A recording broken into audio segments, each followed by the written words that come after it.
Hey, I've got good news. You can stop looking for it. The next idea, the big innovation, the thing you need to start experimenting with, it's actually already there, right under your nose, if you just learn how to spot it. Today I want to talk about the concept of our sawdust. You know, the sawdust that's accumulating at a carpenter's workshop floor. You first sight look at it and think, okay, that's just garbage. Let's just sweep it off and throw it away. However, you know, carpenters usually utilize that. They turn it into bedding, into glue, that all sort of stuff. And you can do the same. You can do the equivalent in your organization right now to utilize what you already have, what you already possess, to get more value, more impact, more innovation going on. How? That's exactly what we're going to be talking about right now.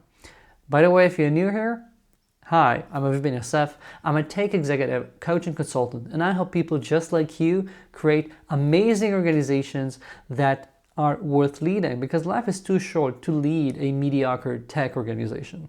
The concept of sawdust is a real, genuine one. As I said, carpenters do tend to reuse their sawdust, collect it, and realize that, it has value. But it is something that so many big companies have learned to utilize. And let's start with a very basic example, a very common one. I'm sure you know it, AWS, right? Amazon's cloud. Legend has it that many years ago, Amazon had to collect a bunch of servers in order to support its peak times when it had the most usage, around holiday season. But most of the time, those servers were just lying around doing nothing. So someone there said, maybe we can rent out that server capacity when we don't need it. They realized that they had this sawdust because they already had those servers there just doing nothing, and they said, maybe we can use that.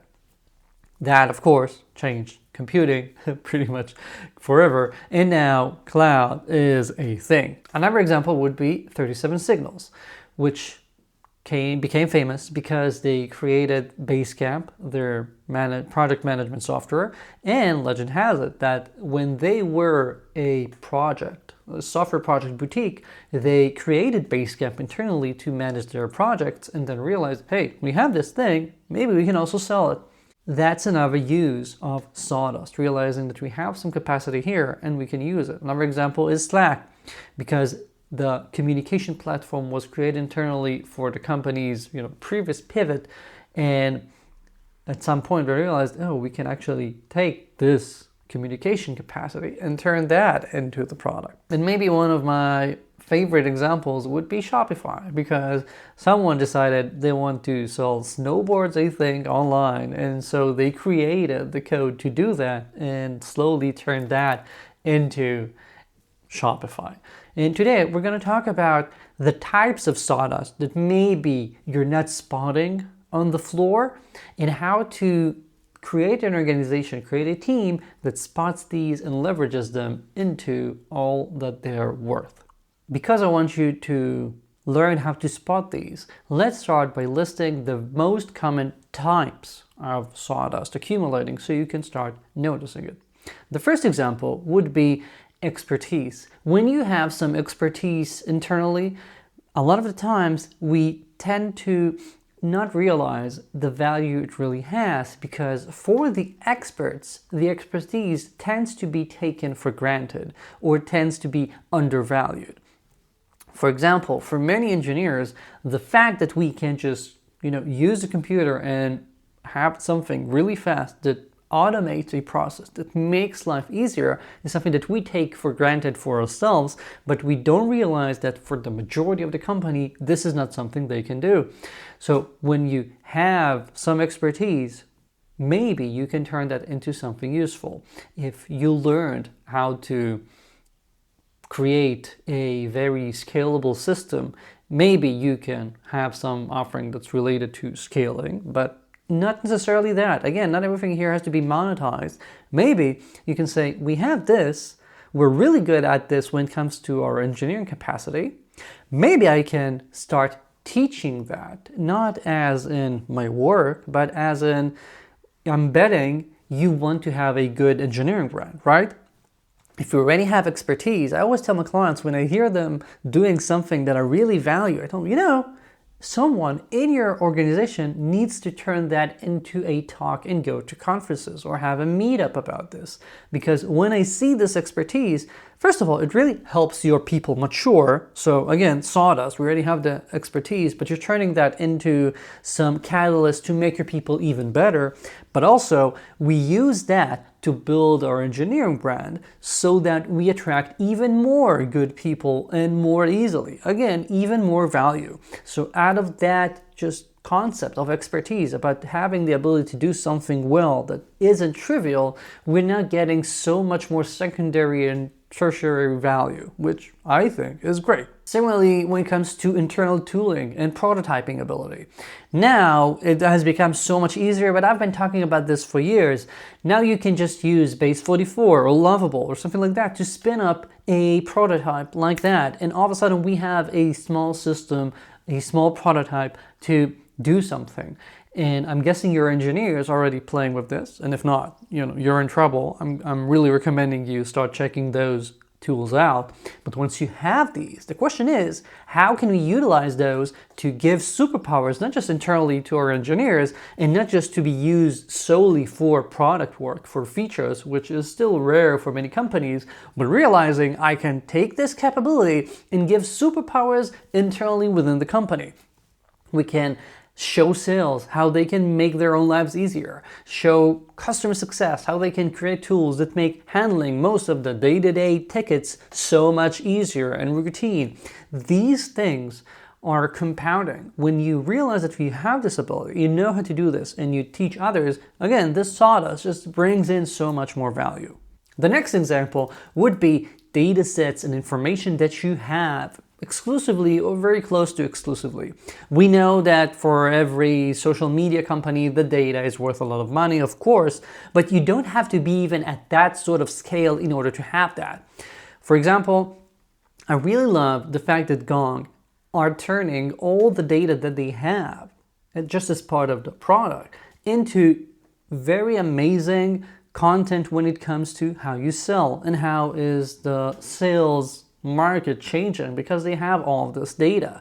So think, what sort of data do we have that we can turn into insights? These can be insights that are content, again, just like Gong.io, that you share online in order to get a better brand and get more clients. This can also be just data that you utilize internally to make your product more valuable for your clients. So for example, maybe each specific person using your SaaS doesn't notice that certain things are becoming more frequent or costlier or harder, but you, because you have the data and you have the ability to go into a higher altitude and notice what's going on, you can realize that there are trends in the industry and use that knowledge in order to make the experience better for your clients. Hey, notice that right now there's this trend.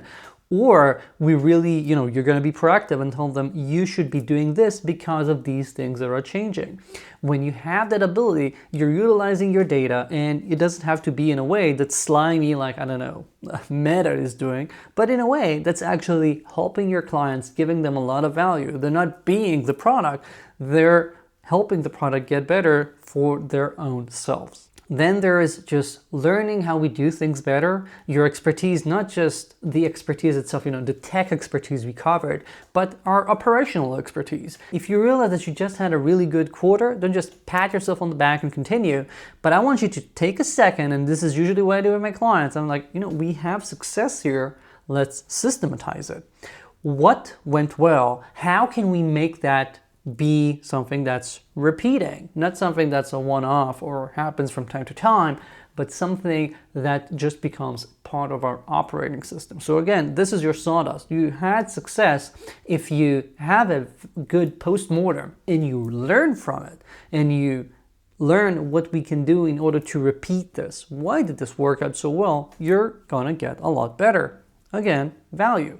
And similarly, we can talk about learning from your mistakes. This is Sawdust that I personally have so much of, and I'm guessing you do too, because we make mistakes and that's part of life. However, if we learn how to utilize those mistakes and learn from them, so at least, we're gonna pay the cost of the mistake itself and of correcting it, but if I can at least learn from the mistake, I'm getting some of the cost back, right?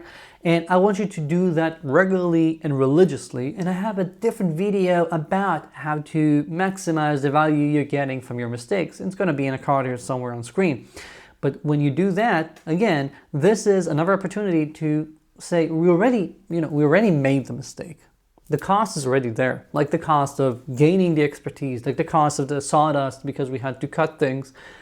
At least let's utilize it. Let's make the most out of it. Now the question is how to turn your team into an innovation machine that notices all the sawdust suddenly, this is like all of a sudden being able to see dark matter in space and realizing, oh, there's so many things here we never even witnessed. How do you make your team be able to do that? Well, we have some things for you to start doing. First of all, everything we just listed, all of those examples, I think you need to have your team hear this as well. Because you know how when you're looking for a new car, once you notice some specific model, once you learn about it online in your research, you're going to notice it all around in the streets as you're going. This priming of your head is necessary. So talk about these examples as an example, as a Kickstarter for their thinking. Have them realize that this is possible, that we can do this, that this is probably already around us, and here are some very good examples. When they hear that, it's going to make them primed. They're going to notice when these things happen more easily, which already is going to make your work a lot easier. Next, you want to do the innovation dump checklist. And this is about asking the team to brainstorm about the sort of stuff we just talked about. So go through the checklist. Recent internal wins and successes, so we turn those into parts of our operating system instead of having them be one-offs. List unique internal data sets and metrics that you have, because those things tend to change, and when we add new capabilities, new demographies, new products, new features, we might have new types of data that we didn't realize that we were collecting. How can we utilize those even more? What are repeated internal issues and challenges that we have internally when it comes to handling our customer success issues or hacks that we do internally to solve things? What do we see others around us in the industry doing that maybe we haven't played around with? And, this is other people's sawdust that you can just take. You see what others are doing. They're already making the thinking for you. You can just think, how do we project this into our own situation? And of course, let's think about our recent failures, recent mistakes. What can we learn from those? This innovation dump checklist is very easy. We can do this as a relatively fun brainstorming exercise to get a bunch of ideas going. And I really recommend doing this in preparation for your intermissions, for your innovation weeks, whatever you want to call those. If you don't know what this is not the scope of this video. I talked about it in my book, The Tech Executive Operating System, and in the description of the video, you'll have a link to get the sample chapter, which is exactly about innovation and intermissions, how to implement those. And when you have that innovation week, when you're preparing for it, having the innovation dump done a week or two before is a great primer, because it really helps us notice all those things and get a lot of very nice ideas. So again, we don't have to come up with some sorts of convoluted ideas that we force ourselves into just to say we're innovative. But no, we have these things, they're within our grasp. We just need to make better use of those. And the last step, in order to make your team one that utilizes the sawdust as much as possible, is to ensure that they're noticing gaps, not within the organization, but everywhere. Because a lot of the times, the genius of our ideas is not when we apply it internally to engineering or solely to the product itself, but we notice that we can do things that enable the rest of the company. Like I talked about earlier, internal superpowers. However, how will you notice it if your team is always just cranking away at the Jira tickets and never talking to anyone else in the company? To do that, we need to create a culture of collaboration. I highly recommend thinking about creating cross-functional teams, even if it's not in the org chart, but as part of task forces. So regularly, we have engineers working together on a shared goal with people from product, with designers, with marketers, with customer success, whoever's needed to achieve things. Because when we have that healthy friction going on all the time, we learn about their issues, we learn what's important for them, we see opportunities, we create the relationships that allow them to come up with things. And as you start having this culture, as you work on having people work together all the time, you will see collaboration happening more. You're essentially lubricating your serendipity and helping people actually have these ideas and these, water cooler situations where they meet one another and might be able to help. And after you start having the first few intermissions that are based on the innovation dumps we did, and you're getting these ideas and you share your successes around the company, other people will start noticing and thinking, hey, if we're doing that sort of stuff, I have an idea as well, or I have this problem, maybe they can do that next time. And this, when this happens, it's like, okay, it has clicked. Now the company is going to be a company that's innovating regularly. I keep talking about habitual innovation. That's something that we keep dormant for 6 months for when we have a 36-hour hackathon, but about something that happens regularly. We think all the time about opportunities. We collect these backlogs of annoying problems or very valuable ideas or just interesting experiments. And when we get the opportunity, not every 6 months, but way more often and for more time, we get a lot of value out of them. The ROI for these intermissions will be tremendous once you start noticing all the sawdust that you have around. And when you utilize it, things are going to be also nicer because you're going to be able to walk without stepping on sawdust everywhere. I want you to take one takeaway from this video, and that is to take the sample chapter, read up about intermissions, and schedule your first intermission and innovation dump so you can start tasting the goodness. If you have any ideas, if you have good success stories, let me know in the comments. And as always, my email is also in the video description. I'd love to hear about what you're struggling with and what successes you're having. Oh, and of course,